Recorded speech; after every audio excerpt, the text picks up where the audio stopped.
ګرانو کتونکو السلام علیکم. زه محمد سلمان همدرد د حق غږ پښتو چینل خبري لنډیز کې ستاسو کوربه اوس تاسو پام را اړوم د مهمو خبرونو لنډیز ته.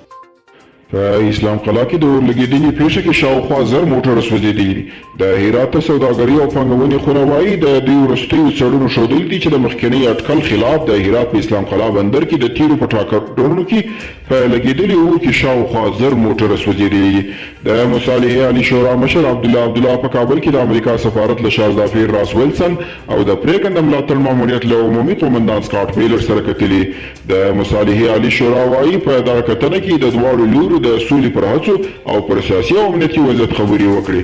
د مالیې وزارت سرپرست خالد پاینده د ولسي جرګې مالیې او بودیجې کمیسیون سره ژمنه وکړه چې د ملکي خدمتونو کارکوونکو د تنخواګانو د زیاتوالي لپاره د ولسمشر د دواړو مرستیالانو یې او د وزیرانو تنخواګانې کموي، خو د وکیلان هم باید ژمنه وکړي چې خپلې تنخواګانې کمې کړي.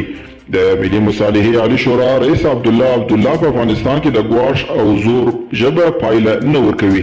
ځینې سیاسي څېرو ته چې کله مایک په اختیار کې ورکړل شي نو له احتیاط پرته خبرې کوي. سیاسي مشران باید د هیواد جاري وضعیت درک کړي او له حساسیت زېږوونکو خبرو ډډه وکړي.